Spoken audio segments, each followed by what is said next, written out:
Lux presents Hollywood.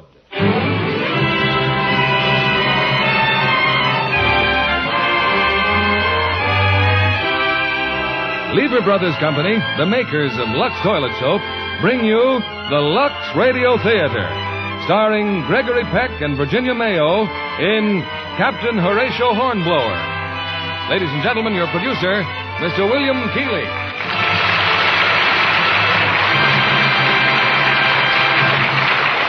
Greetings from Hollywood, ladies and gentlemen.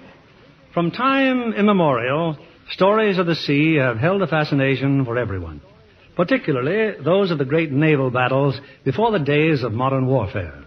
Tonight, we bring you Captain Horatio Hornblower, adapted from the famous tales of C.S. Forrester, and tell you the story of a hero in the days of Britain's dominance of the seas.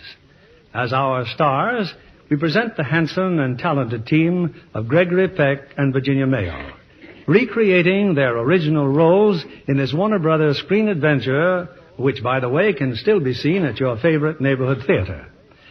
And I believe there's still a rumor going around that a sailor has a girl in every port. Well, now that's not so surprising, knowing that girls all over the world can purchase Lux Toilet Soap. Yes, you can sail the seven seas and find Lux girls, because women everywhere are devoted to Lux Toilet Soap for their complexion care. The curtain rises on Captain Horatio Hornblower, starring Gregory Peck in the title role and Virginia Mayo as Lady Barbara.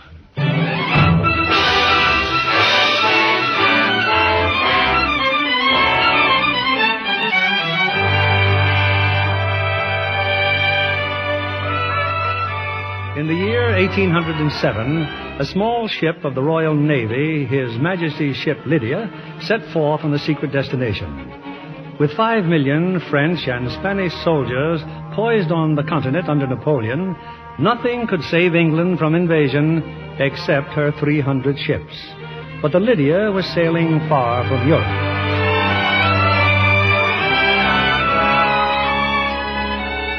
We'd been at sea now for 7 weary months and had covered 10,000 miles. But only one man aboard knew our destination and what we would do when and if we got there. Captain Hornblower. Our stores of food and water were all but exhausted. The day came when I felt duty-bound to speak up. I think I know what you've come to tell me, Mr. Bush. There are 39 men sick and off duty. Scurvy. Yes, sir. And 8 dead. 9 dead, Mr. Bush. Hazlitt died a few moments ago. Hazlitt? I didn't know, sir. He was a good topman. Forgive me, sir, but we've got to put ashore for food and fresh water. The Lydia will stay at sea until we reach our destination. Sir, I don't know what our mission is. All I know is that 3 more days of this, I can't answer for the life of anyone aboard. Mr. Bush, you may tell all hands that we'll reach our destination within 2 days. Captain? It will be identified by a fortress on a hill overlooking a large bay. I'll tell him at once. I'll be obliged if you'll hand me the ship's log. Yes, sir. Here it is, sir. That is all, Mr. Bush. Thank you.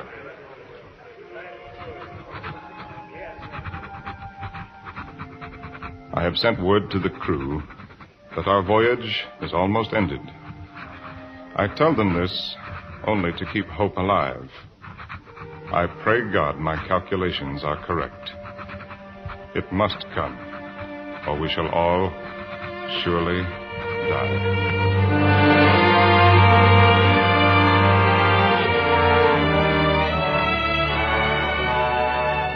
That next day, just before dark, the miracle occurred. A sight that brought every man on deck cheering like lunatics. Land ho! Off the starboard bow! Land ho! Land ho! You were right, sir. Within 2 days, you said. Report to the helmsman, Mr. Bush. We'll bear to starboard and let the wind take her. Sir. Mr. Gerard? Aye, sir. This ship is getting slack, Mr. Gerard. It's taking you longer every day to clear for action. My hands are weak, sir. And what? Well, restless, sir. 7 months without sighting land until now, sir. An officer who cannot control his men is not reliable. Yes, sir. Took you 11 minutes and 20 seconds to clear for action this morning. I want it done in 10. Now. No, sir. You seem to have your mind on something else, Mr. Gerard. I said now. Aye, sir. You can cut out my liver, sir, if anybody else in the whole bloody Navy could have done it. 10,000 miles and you hit it right on the nose. Well, we'll know more in the morning. Meanwhile, let me remind you that this is still a ship of war. We'll drop anchor in the bay, Mr. Bush, and ride out the night.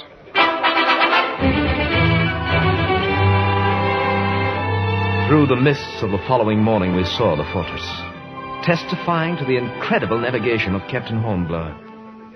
We'd been sighted from the shore. 12 men in a longboat were rowing out to us. The ship cleared for action, Mr. Bush? Yes, sir. 10 minutes and 3 seconds, sir. My compliments to Mr. Gerard. That boat, sir. They are His Majesty's allies, Mr. Bush. Allies, sir? Don Julian Alvarado, a prince of this country, has been persuaded to revolt against Spain. Then our cargo of arms is for him? If Don Julian can conquer Central America and his chances look promising, Spain will have to take ships and men from Napoleon to preserve these colonies.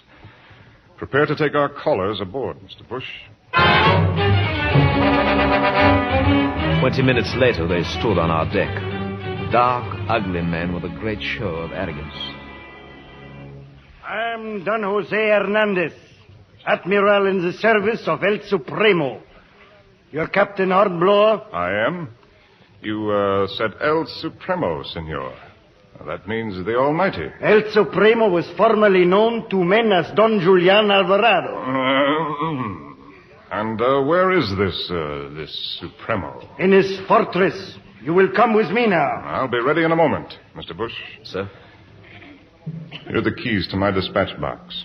The box contains the Admiralty's instructions. If I am not back by midnight, you will assume command. Not back, sir. But you said they were our friends. You have your orders, Mr. Bush.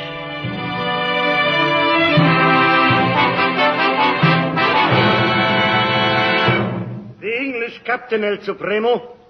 Sir, you are Hornblower. Yes, senor. King George of England charges me with messages of his friendship. I am not interested in the words of a mere king. Have you brought me the guns and powder for my conquest of the Americas? 1,000 muskets, 1,000,000 rounds of ammunition, and cannon for your fort, senor. Human beings do not address me as senor. Make arrangements with Admiral Hernandez for landing your cargo. I will hand over nothing until my ship is reprovisioned. I have given you an order. Outside this fort, you saw the bodies of 50 men hanging by their feet. They, too, disobeyed me. If I am not back aboard my ship within 1 hour, she will train her guns on this fort and reduce it to rubble. With you here? No, I think not. That is my order. Such earthly matters are beneath me. We are allies. What are your needs? I have a written list of everything I want, but not one musket until our needs have been filled. Take it, Hernandez. Start now. When you have landed my weapons, I will move first to San Salvador and burn it. Perhaps you will accompany us. No, my orders are to blockade Panama. It is your loss. A burning city is a magnificent sight. El Supremo! El Supremo! You dare to enter without knocking! But El Supremo is most important. Another ship has been sighted from the south, Supremo. The Natividad. You are in luck, Capitan. A visitor from Panama. Oh, an ally? I hardly think so. 3 months ago, the Spanish viceroy sent a diplomat. He warned me to curb my political ambitions. In answer, I sent part of him back to Panama. His head, to be precise. Oh, then the Spanish already know of your plan. This visitor comes to destroy us. She's a ship of 60 guns. When does she arrive? Lopez. He's still a great distance away, not before dawn, Supremo. I must take measures to prepare my ship. See that my provisions are sent out immediately. After which you will capture the Natividad and turn it over to me. You make it sound very simple, senor. Any ship I capture belongs to my king. Your king does not wish to offend me. You were told to aid me in my conquest of the Americas. Cannot surrender a British prize without authority from the Admiralty. With 2 ships, we could crush all of Central America.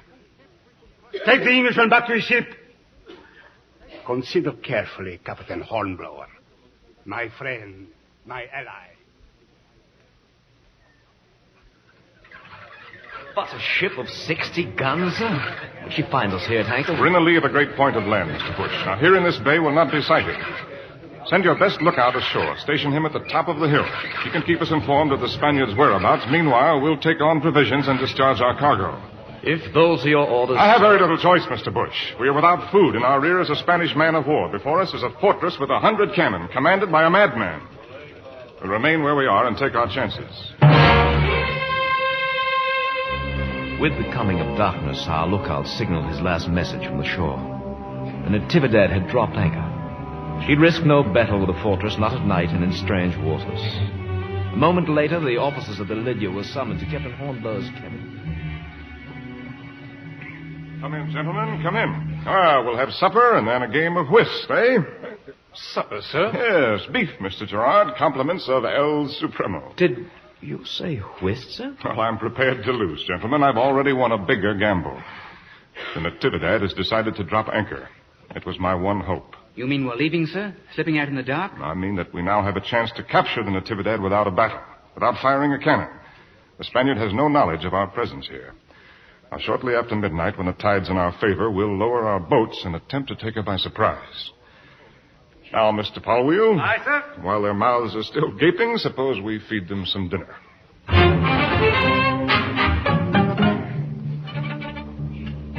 By midnight, he was in a far more sober mood. Again and again, we rehearsed every step of the surprise attack. And then, with oars muffled, we rowed through the darkness. The fight was brief. In a matter of minutes, the Natividad was ours. All hands accounted for, sir. 6 wounded, none dead. Very good, Mr. Bush. Tell Mr. Longley to take the wounded back to the Lydia. Aye, sir. You are captain of this ship, senor? I am. You may retain your sword. Mr. Gerard, you will remove this gentleman and his officers to the Lydia and put them in irons. But we have surrendered, senor. There are articles of war. Tomorrow morning, Don Julian Alvarado will be coming aboard this ship. If he so much as sees an officer, he'll have you all killed. Those are his articles of war. Stand by, Mr. Bush. I want to look at this ship. She's a beauty, sir. Worth at least 120,000 guineas. It gives every man in the crew 50 guineas prize money. Natividad is not a prize ship. I beg your pardon, sir. She's to be used by our ally, Don Julian. You're giving her away. But, sir, your own share had come to at least 10,000. I asked for no figures. But, sir, you said yourself that Don Julian's mad. I alone will have to answer to the Admiralty for this decision. Now get your party together and we'll go below.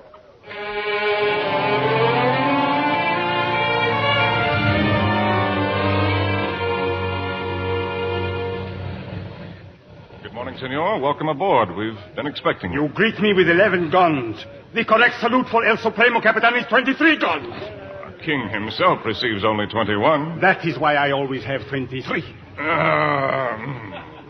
But last night, you killed many? No, I didn't want to deprive you of your crew, Supremo. I shall kill the officers and then replace them with my own. Where are they? I greatly regret that I threw them overboard earlier this morning. With their hands and feet tied, of course. Oh, that is a pity. We shall sail north from here tonight. You will proceed south to blockade Panama. As those were my orders, senor, I shall lose no time in fulfilling them. Assemble forces, Mr. Bush. We're returning to the Lydia.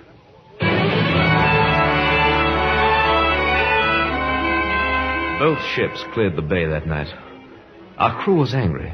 They'd lost their prize money given away by their captain to an insane killer.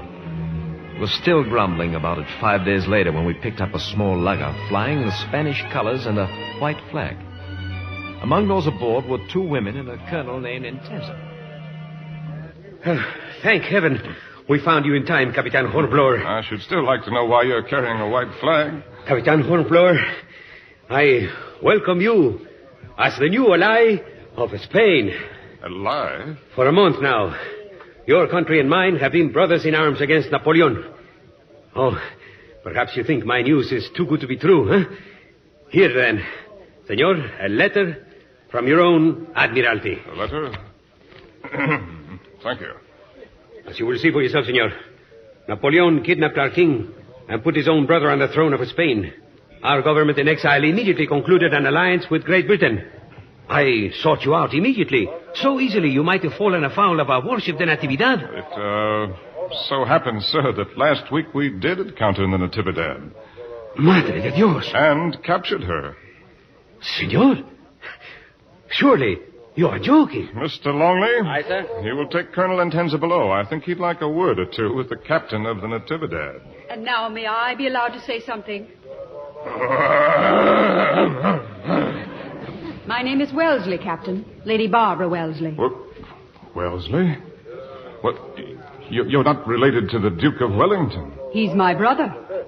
But you, ma'am, on On a Spanish lugger? There's yellow fever in Panama. When Colonel Intenza set out in search of you, he was kind enough to allow me to go with him. Oh, but in the name of all common sense, ma'am, why? Because I require passage to England for myself and my maid. Aboard the Lydia?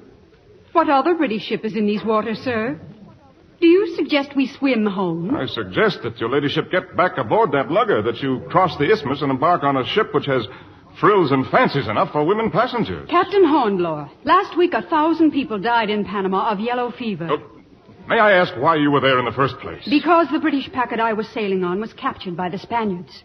And I must say I was treated by the enemy with more courtesy than I have so far received from the captain of His Majesty's ship Lydia. Exactly. Capitan Hornblower, it cannot be true. The Natividad. You gave her to the rebel, to Alvarado? I did exactly that, senor. But you already were our ally. Do you realize what you have done? We have no other ship of war in the Pacific. They will burn our ports, bombard our cities. Yes, I am well aware of the situation. Your ladyship, this removes any possibility of your remaining aboard. Indeed. I have no choice but to pursue the Natividad. We'll be engaging a ship twice our size. If we're defeated, you'll be in the hands of a butchering maniac. And if I return to Panama, I'll probably die of the fever. Since there's a good chance of death in either case, I must insist on making the choice myself. But you don't seem to But, Mr. Gerard, Lady Wellesley will be moving into my cabin. I must ask you to return to your lugger at once, Colonel. Mr. Bush? Yes, sir. Get this ship underway. I want every stitch of canvas she'll carry. I hope I'll not be disturbing the ship's routine, Mr. Gerard. Oh, no, not in the least, ma'am. I'm afraid your captain thinks otherwise. He's got a lot on his mind, ma'am. If he doesn't retake the Natividad, he's in for serious trouble. Surely it isn't his fault that Spain changed sides in the war. I'm afraid the Admiralty won't stop to consider that, ma'am. You're fond of the captain, aren't you? Ma'am, he's the best officer in the service. He's a better sailor than Mr. Bush, a better gunner than Mr. Longley, and when it comes to navigation, ma'am, I don't hold a candle to him. Begging your pardon, ma'am, and that's not all. He's as gentle and warm-hearted as any man who's ever... Gentle and warm-hearted. I see what you mean. Excuse me, ma'am. Mr. Bush! I'll have you remind everyone aboard that this is still a ship of war. Now, clear away!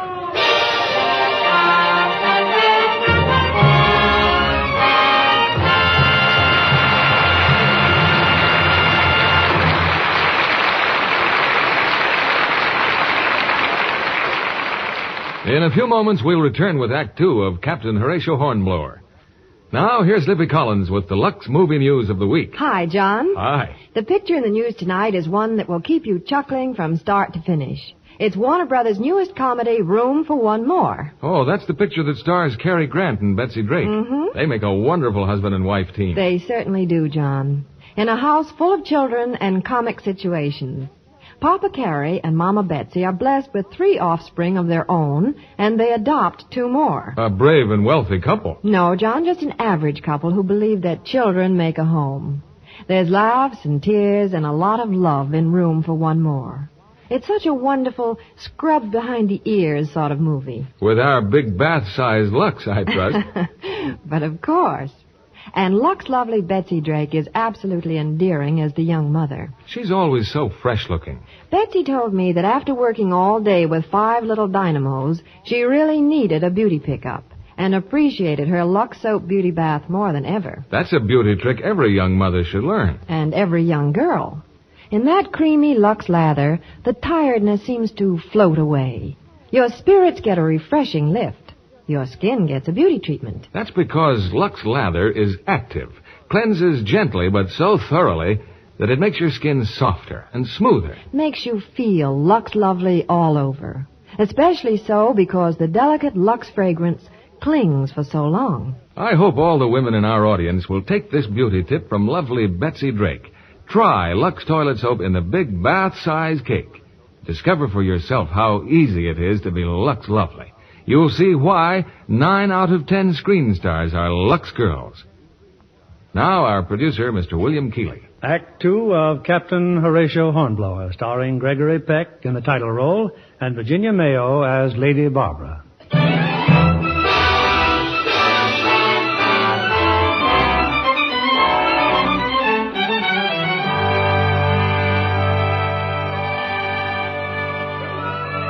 Our course was now southerly, in pursuit of the Natividad. Each day the glances of the crew lingered longer and more openly on Lady Barbara Wellesley and her maid.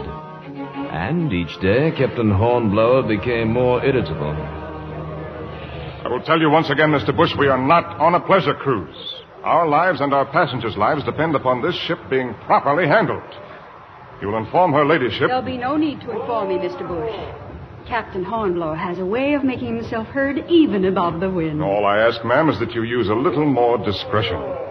Can two women really be so distracting, Captain? May I remind you, ma'am, that my men have been continually at sea for more than 7 months. And you, sir? How long have you been at sea?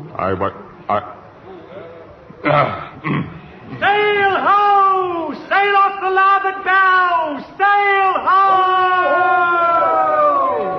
The Natividad, sir. We've overtaken her. Mr. Gerard, conduct Lady Barbara and her maid to the cable tier. They will remain there until the action is over. Port your helm. Keep us close to the wind as she'll lie. The cable tier, Mr. Gerard? What if I refuse? I should then have to carry you, ma'am. Orders, milady. You'd get me shot if you didn't. I shouldn't want to do that, Mr. Gerard. Mr. Longley, beat to quarters. Clear for action. Aye, aye, sir. Beat to quarters! Don Julian will be in for quite a shock, sir, when he gets his 23-gun salute broadside. No, I'm afraid not, Mr. Bush. They're running out their cannon. Looks as though he's heard the news, too. Yeah, she's got twice our gun and twice our men. We can't stand off and pound her. We can't go in and board her. Well, that makes our decision very simple, Mr. Bush. We'll have to outsail her and hit when she can't hit back. Pass the word, Mr. Bush. Starboard battery, load and stand by. That's it. Starboard battery, load and stand by. It was not our guns that sunk the Natividad that day, nor the bravery of our crew, so much as the skill and the instinct of the man who led us. A man who knew wind and sail and water so intimately that in his hands the Lydia was almost human, dodging, feinting, heeling, wheeling, and all the while pouring a deadly fire into the heart of the enemy, till she disappeared beneath the waves. It was a great victory, sir. The men, I should like a word with the men. Yes, sir. All hands, tense up. All hands, tense up. Our mission in the Pacific is finished, gentlemen. Thank you for the manner in which you've all carried out your duties. Your conduct today will be brought to the attention of the Admiralty. You had a right to hope for prize money. In that regard, I've failed you. You'll find us another prize, sir. It's a big ocean. Well, there's little left that I can offer you except my gratitude and a double ration of rum all round. Dismissed. Mr. Gerard? Sir? I've told you I wanted decks cleared for action in 10 minutes. You did it in 8. I'm much obliged. Thank you, sir. Well, she's a sorry-looking ship, Mr. Gerard. Give us a couple of weeks, sir. She'll be as good as new again. Well, clear the wreckage as quickly as you can. How many dead, Mr. Bush? It'll be close to 20, sir. 20 dead. Well, I'll go below and see the wounded. Yes, sir. Oh, who's with them? McCrae, sir. Bush again. And her ladyship, sir. What? She insisted on helping, sir. There are so many. She's down there in all that mess? There was no stopping her, sir. Why, she disobeyed orders. She's a stubborn woman, Mr. Bush. Yes, sir. For which the wounded and I give profound thanks.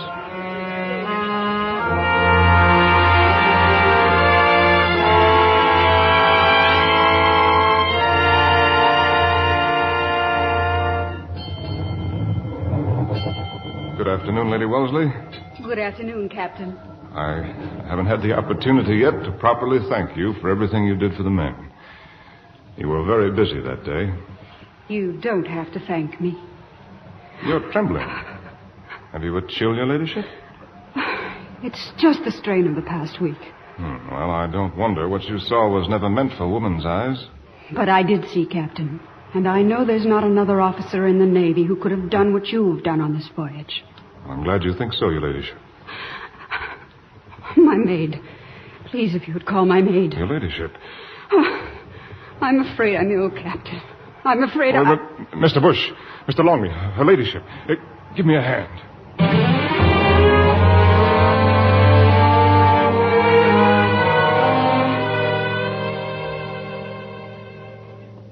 unconscious, sir. Could the maid tell you anything? The maid's hysterical. She says it's the fever. Yellow fever from Panama. Maybe she's right, sir. And our surgeon dead. Bring me the medical books from the sick bay and more blankets. But don't come in. Just push them inside the door. If it's yellow fever, this cabin will have to be quarantined. What else could it be, sir? I don't know, but swamp fever and yellow fever have the same symptoms in the beginning. When will you know? Well, if it's swamp fever, her temperature will break in 72 hours. If it's yellow fever, well, just bring me those books, Mr. Bush.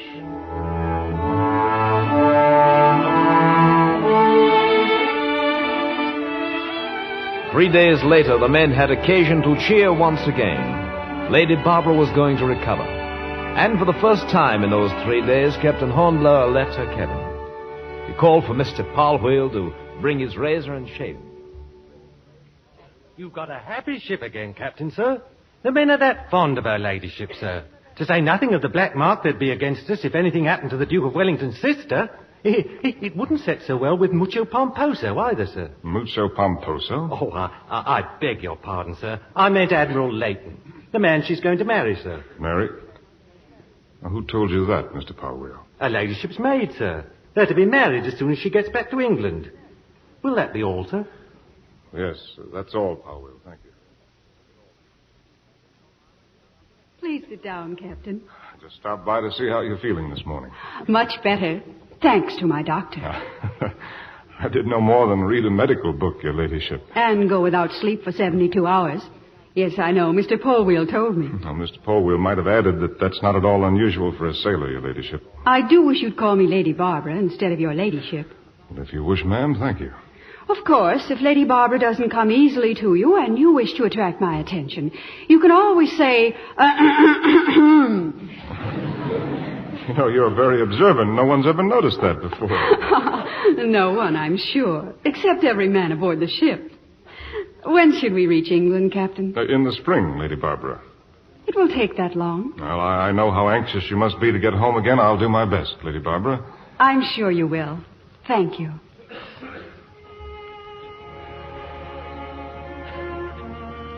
A few nights later, I saw them together. They were standing at the rail, looking out across the sea toward England. How beautiful the stars are tonight. It's as though we were sailing the heavens instead of the sea. Well, in a way we are. We steer from star to star rather than from land to land. You never forget you're the captain of a ship, do you? No. The ship's captain cannot afford to forget. On a night like this, I can forget everything. Who I am, where I come from, where I'm going. I only know that the Lydia's sailing on and on into space. There is no other world, and this voyage will never end. It will end sooner than I thought. Is that what you really want? A quick passage? It's getting late. There'll soon be a chill in the air. These tropical nights are deceptive. I don't want a quick passage. I don't want this voyage to end. How much longer are we going to pretend? Barbara... You must know I love you. Why do you fight against it?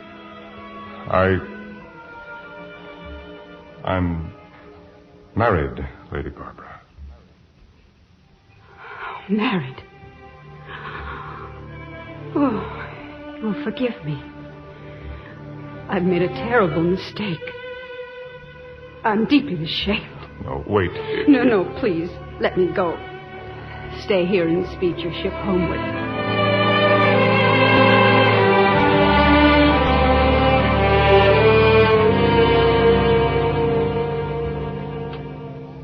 For 2 weeks, they avoided each other. But as we sped closer and closer to England, so were they drawn closer to each other. Mr. Bush said that we're nearing land, and I saw some seagulls. Yes, those seagulls sleep in England. The weather holds, we'll sight Plymouth by morning.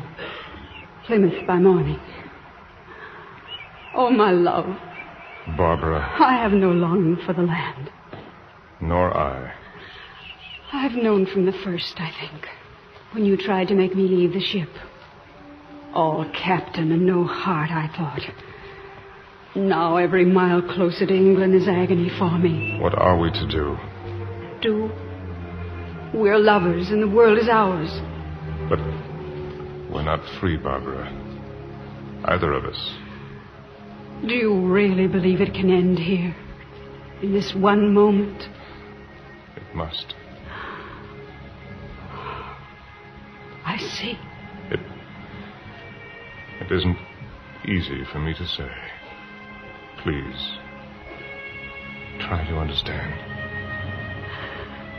Good night, Captain Hornblower. Good night, Lady Barbara.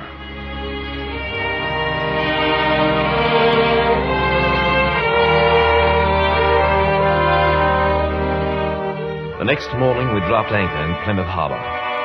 An honor was waiting our ship.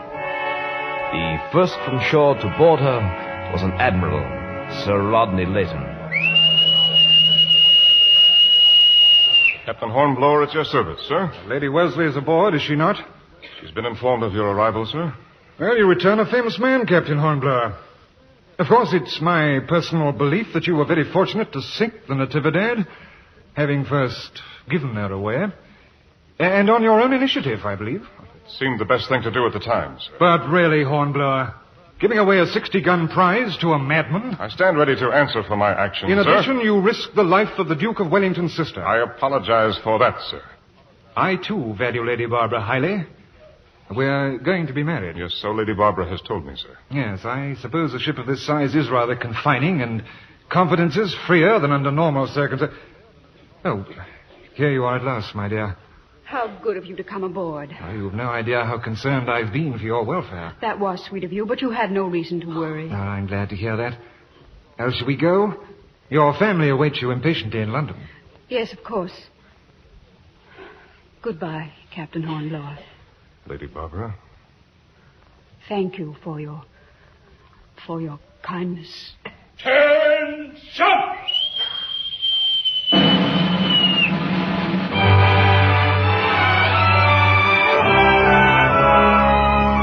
This was the end of our voyage. That night, Captain Hornblower entered his home for the first time in more than a year. But the wife he'd come back to was gone. If only you could have come back sooner, Captain, to be here in time. What are you trying to tell me, Mrs. McPhee? She's dead, sir. Died in childbed, sir, given your son. Dead? Oh, she so wanted to live, sir, at least until you returned. She left this for you, sir. It was on her deathbed she wrote it. Thank you. Where is the child? In here, sir. He's sleeping, sir. A good, strong lad, Captain. I'd like to be alone with him, Mrs. McPhee. Yes, sir, of course.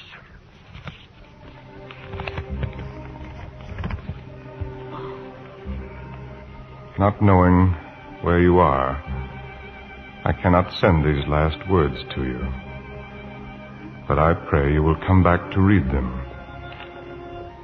Do not forget me completely when I'm gone.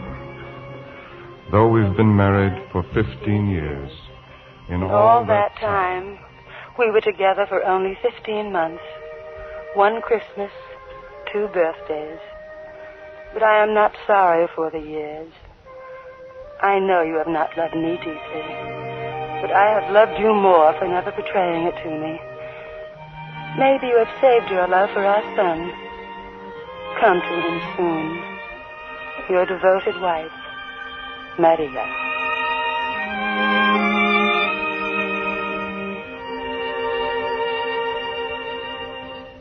Several days later, I met Captain Hornblower at the Admiralty in London. It was there that I learned of his wife's death, of his son, and of his well-deserved promotion. He was now to command a ship of 74 guns. She'd been captured from the French and renamed the Sutherland. We've been assigned to Admiral Layton's squadron, Mr. Bush. Layton, sir. Then he's back from his honeymoon. Lord Hood believes that Napoleon has bitten off more than he can chew in the Spanish peninsula. The Duke of Wellington has an excellent chance to defeat him if the Navy can maintain the blockade. Our orders are that not a single French ship must sail. And when do we sail, sir? Well, I should know that shortly. All captains are reporting now to Admiral Layton. If you can meet me... Captain Hornblower. Oh, Lady Barbara. I'm at the Stanley Arm, sir. It's not far off. Oh, thank you, Bush. I hoped we would meet. I wanted to tell you how sorry I was about the news you had at home. Thank you, Lady Barbara. I hear you have a son. Yes. He's a boy to be proud of. I'm sure he is. Well, I must take my leave now. I wish you every happiness. Thank you. Goodbye, Horatio. Goodbye, Barbara.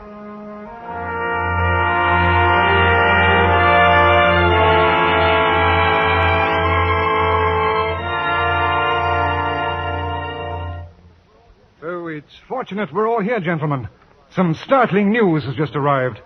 Under cover of a thick fog, 4 of Napoleon's ships have broken out of our blockade at Brest. We must be after them at once. Any idea what course they took, sir? The only place they could go is to the Mediterranean. Now, if you'll look at the map, we should intercept them about here. 4 against 4. The outcome is obvious. You don't agree, Captain Hornblower? May I ask you where else they would go? Well, there's a bit, sir, here, to the north of Spain. Nonsense. Why should they? Napoleon's army has already been pushed deep into Spain by the Duke of Wellington. Well, then, if I were Napoleon, sir, I'd consider it a good idea to make a thrust from the northeast and come up behind the Duke. And supply them by sea. Better than hauling over the Pyrenees Mountains. The French would never risk 4 ships on such a wild gamble. Does Napoleon care about ships, sir? I submit most urgently, sir, that instead of standing out to sea, we move north along the French coast. And I disagree. Perhaps we could take care of both possibilities with a wide deployment. 3 of us fanning out from here, and 1 ship inshore. Oh, good idea, Bolton. You see, gentlemen, I've no objection to a practical suggestion. We've a war to win. Well, very well then. Now, who goes inshore? Which of our ships has the shallowest draft? The southern one, sir, French-built. I see now what was influencing you, Hornblower. The prospect of a prize or two, eh? Oh, not at all, sir. I'm ordering you not to risk your ship in any way for any reason. If you sight the enemy, you'll bring the news to me, and we'll dispose of them together. Is that clear? Perfectly clear, sir. I have one request, sir. Well? I beg permission to put out to sea at once, sir. Good hunting, Hornblower. Thank you, sir.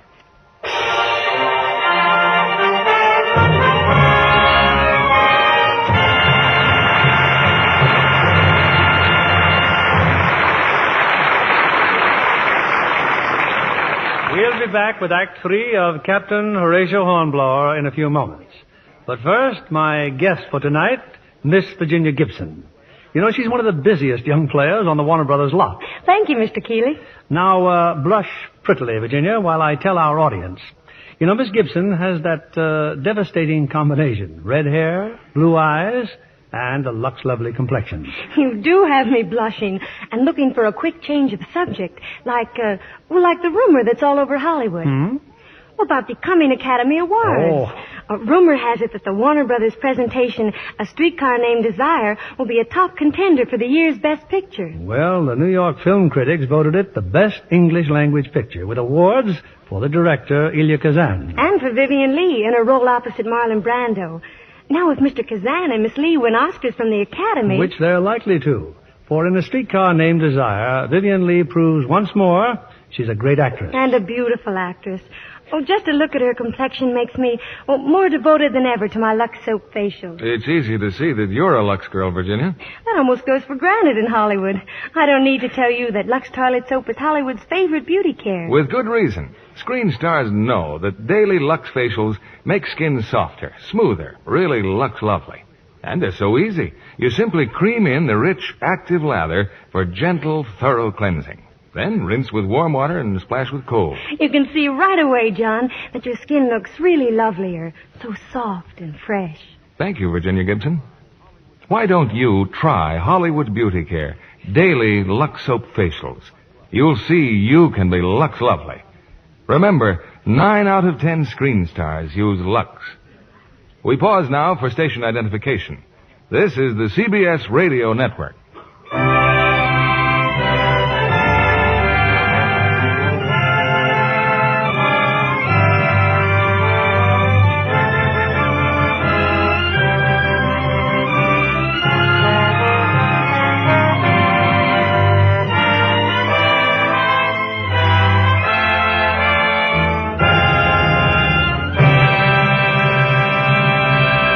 curtain rises on Act 3 of Captain Horatio Hornblower, starring Gregory Peck in the title role and Virginia Mayo as Lady Barbara.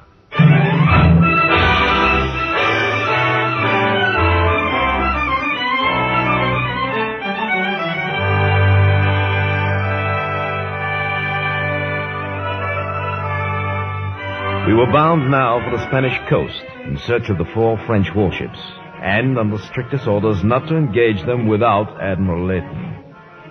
We'd been at sea less than 24 hours when we sighted a French brig. For some amazing reason, she made no attempt to run away.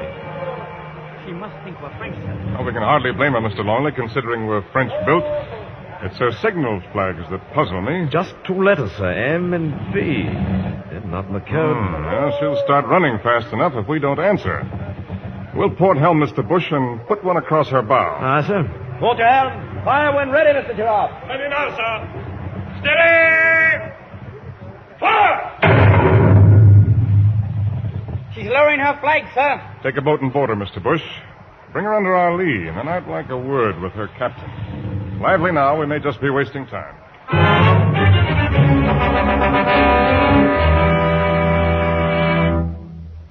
Well, I'm glad you've joined us, Mr. Bush.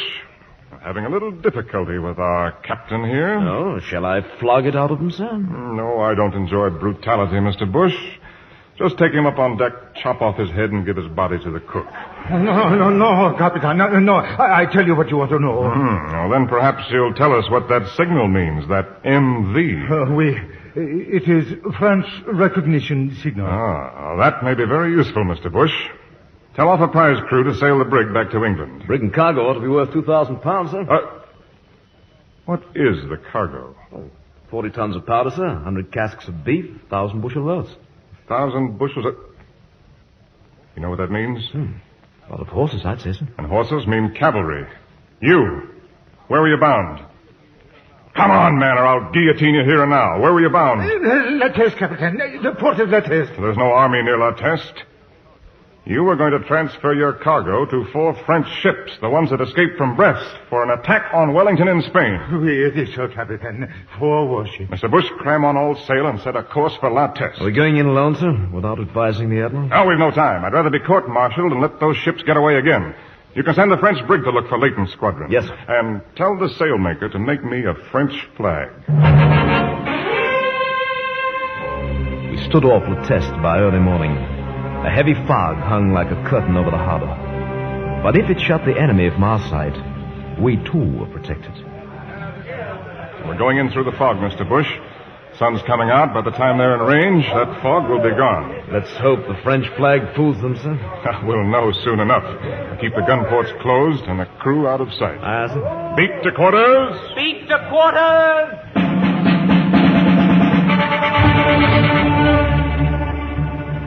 40 minutes later, they rose out of the mists before us. 4 gray ghosts side by side in the harbor.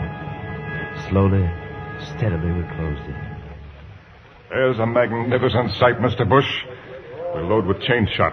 I want those 4 Frenchmen dismasted. Aye, sir. You've hoisted the pennants, Mr. Girard? Yes, sir. MV. I believe we fooled them, sir. We'll close to point-blank range and take them in succession.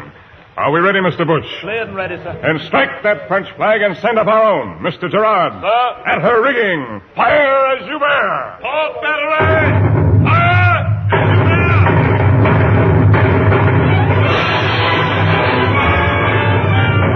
I think that even the least of our crew felt that we were destined for destruction. Yet not the least of them but thrilled at the sight before us. For this was something that most men under sail see only in their dreams. 4 enemy ships helplessly entrapped, our guns pounding them to pieces. But our fire did not go unanswered. From stem to stern, we took their full fury. Keep firing, men! Give them another broadside! Mr. Carter reports the pumps are gone, sir. We can't stay afloat much longer. Get back to your post, Mr. Quist. Mr. Bush! Mr. Bush! Mr. Bush is wounded, sir. His leg, and they just hit our port side battery. We'll fire forward, sir! Get your company together, Mr. Longley. Aye, sir. Tie the wounded to anything that will float. Get them into the water. Quist, Saunders, give a hand there with Mr. Bush. Lash him well to a grating. Mr. Girard. Yes, sir. Train one of your guns into the hold. Scoot around forward. If our ship's going to sink, we'll sink her where she'll do some good. Here in their channel. Standing by, sir. Ready to fire. Pass the word, abandon ship. Abandon ship. I'll wait, sir, and fire the charge. You'll obey orders, Mr. Gerard, and go over the side. I still know how to pull a lanyard. Very good, sir. Abandon ship! All hands abandon ship!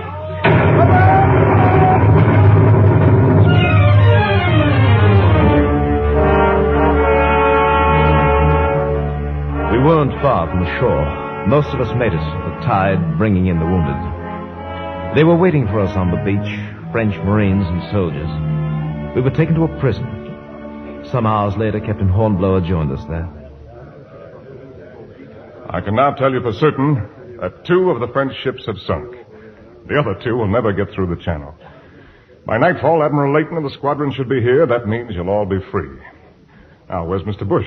He's aft, sir, with the other wounded. I'll say this for the Frenchies, sir. They've done what they could for all of them. Mr. Bush? Oh, thank God you're safe, sir. How's your leg? Only a scratch. When they come for us, I'll walk aboard. I've just been before their officers. You and I are to be taken to Paris. We're to stand trial as pirates.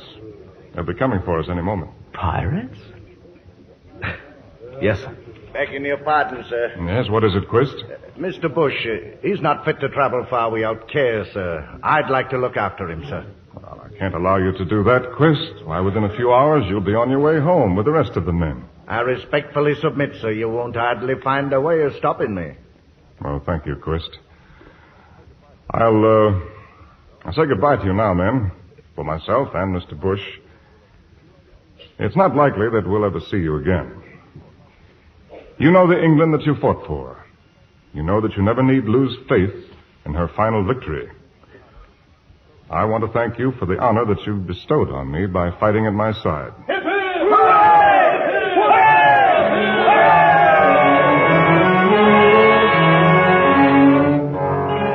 The coach was waiting for us outside the prison. The colonel in charge and men on horses. There was a great haste to get us underway. Bush, how do you feel? Oh, it's not my leg that's worrying us. It's knowing that you won't even try to make a break as long as I'm here. I'm afraid he's delirious, Quist. He's talking sense, sir.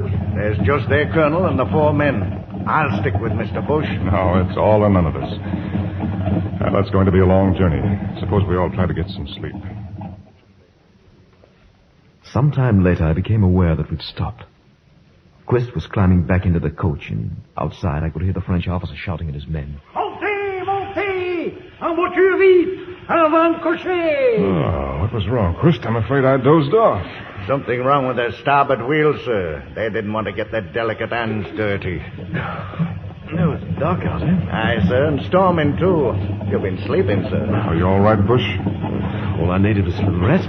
Just the same, Captain. I think we'd better keep a tight hold on him for a bit. That coach wheel. I made a terrible job of fixing it, sir. Ought to be flogged for it. How bad a job, Quist? First good bump we hit, she's coming off. It'll be then or never, sir. It happened a few moments later. I remember the crash as the coach overturned, the screaming of the horses, the shouts of the Frenchmen. I must have struck my head, for to this day I do not know exactly what did happen. When my senses returned, we were lying in some bushes next to a river. Quist, look. He's coming around. How do I get here? Begging your pardon, sir. I carried you. Oh, Quist. Sir, how bad is it? And now? How's the leg?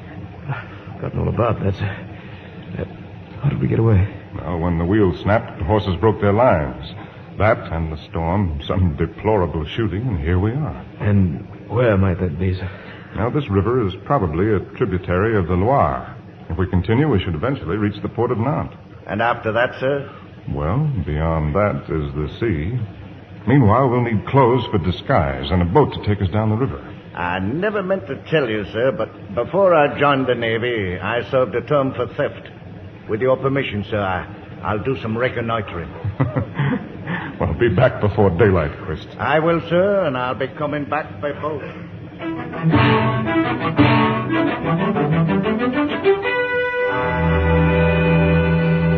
We floated down the river by night until we reached Nantes.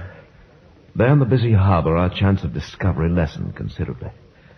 The wharves were crowded with ships of every description, but as we rode among the docks, one ship in particular took the captain's eye. Look at it, Bush. That dock ahead of us. What? That's the old Witch of Endor, sir. She went aground on the French coast 2 years ago. She looks seaworthy enough. But it'll take 20 men to handle her, sir. Set a course for that key, Mr. Quist. Aye, sir. I'm going ashore.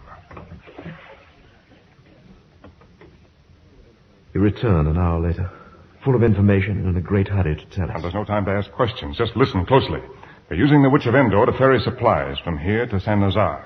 She's waiting to unload now. There's only an anchor watch aboard, 2 hands and a master's mate. 3 of them, sir, and 3 of us. We still need men to sail her to England, sir. On the other side of the quay, Mr. Bush, they're using English prisoners for convict labor. They're building a seawall. But surely they're on the guard, sir. A sergeant and 5 men. Now, first of all, we'll walk aboard the Witch of Endor. And then, sir? Well, assuming that the 3 of us can dispose of the 3 of them, I will then employ my very best French and ask that sergeant of the guards to lend me his prisoners to unload the cargo. After that, we'll put our faith in God and 20 English prisoners.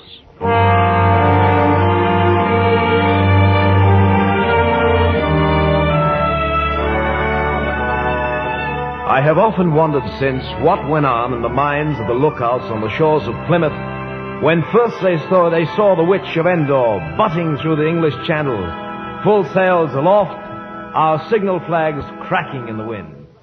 Take your glass, Mr. Garvin, and look at those flags. She's asking permission to come into port.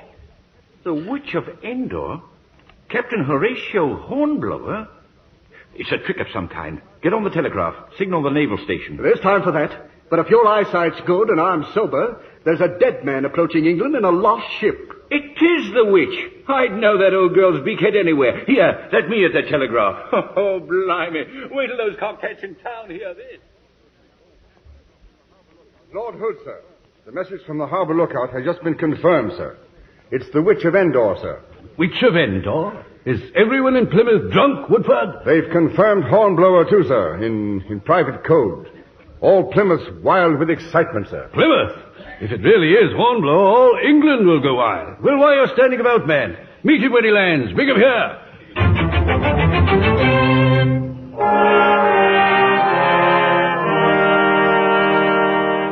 Gad Hornblower, the only pleasure I seem to get from life these days is when you come home from one of your confounded voyages. Oh, thank you, my lord. May I call your attention to the very gallant behavior of my first lieutenant, Mr. Bush, and Seaman Quist. Indeed you may. Gentlemen, the greatest pleasure of an admiral is to reward good conduct. Mr. Quist, I'm promoting you here and now to boatswain's mate. I'm that obliged, my lord. And you, Mr. Bush, are now Captain Bush. If Leighton had known you were still alive, I'm sure he would have recommended it in his last report. His last report, sir? Oh, of course, you couldn't have known. Leighton was killed at La Teste. Great loss. We need all of our admirals if we're ever to finish this confounded war. Yes, my lord. Hornblower, you leave for London at once. Oh, I'm afraid I can't, sir. Can't? I wouldn't be surprised if there were a knighthood in it for you. Well, thank you, my lord, but I'd like to see my son first. Oh, well, in that case, you'd better be off. Give him my coach, Mr. Woodford. Oh, thank you, my lord.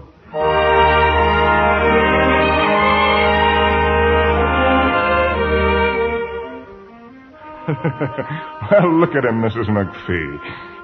He's grown so. I'd scarcely know my own son. He's grown with pride of you, sir, as have we all. And he's so... Begging your pardon, Captain, but she's waiting, sir, her ladyship. Don't you even see her? See her? Who? Where?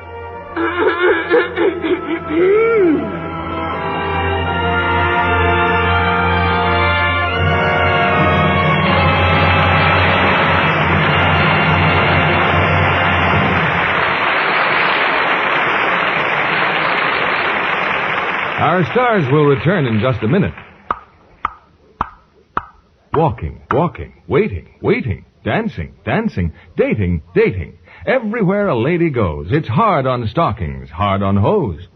Sitting, striding, running, driving. Everywhere a lady goes, it's hard on heels, hard on toes.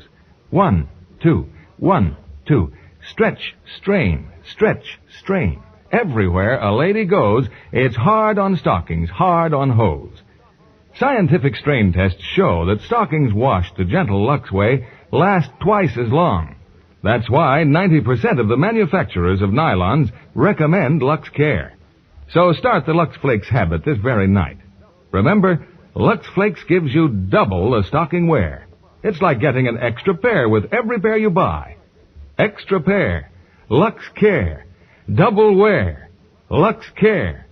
Lux. Lux. Lux. Lux. And now here's Mr. Keeley with our stars. And we want to invite them forward for a well-deserved curtain call. Gregory Peck and Virginia Mayo.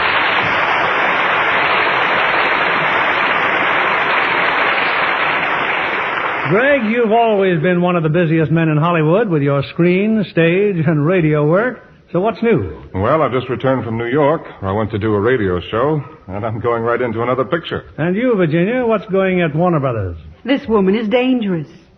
Is that a statement or a challenge? It's Joan Crawford's new picture in which she returns to a life of crime as the mastermind of a hold-up gang. Well, that is interesting news. Greg, didn't you finish a picture just before you went to New York? Yes, at Universal International. A World in His Arms. A World in His Arms. Well, now, I don't know about you, but if I were an actor, I'd prefer to have a Lux girl in my arms. Oh, Bill, all the actresses I've played opposite have been Lux girls, just like Virginia. That's right, Greg. I've been a devoted fan of Lux toilet soap for years. And I'm a devoted fan of the Lux Radio Theater. So what's for next week, Bill? Well, next week, an exciting drama. It's the Paramount picture hit, Branded. The story of an outlaw who attempts to pass himself off as the long-lost son of a wealthy rancher, and then meets the beautiful girl who is supposed to be his sister. As our stars, three of everyone's favorites: Burt Lancaster, Mona Freeman, and Charles Bickford. I love the picture, Bill. Good night. Good night. Good night, and hurry back. For a truly luxurious beauty bath, screen stars say there's nothing like Lux toilet soap in the big bath size. Blonde and Lux lovely Joan Fontaine says, I'm delighted with the generous bath size Lux soap. The active lather is so rich and creamy, and it leaves such a lovely flower-like fragrance on my skin. So try the satin-smooth bath cake Joan Fontaine recommends. You'll love the way Lux lather creams up, abundant in even hardest water. And this gentle, active lather makes all your skin softer, smoother, Lux lovely all over. Next time you shop, be sure to get this big, longer-lasting, bath-size Lux toilet soap. See for yourself why 9 out of 10 screen stars use Lux. Lux Toilet Soap Care is guaranteed by Lever Brothers Company to give your complexion a fresher, smoother, lovelier look or your money back. Lever Brothers Company, the makers of Lux Toilet Soap, join me in inviting you to be with us again next Monday evening when the Lux Radio Theater presents Burt Lancaster, Charles Bickford, and Mona Freeman in Branded. This is William Keeley saying good night to you from Hollywood.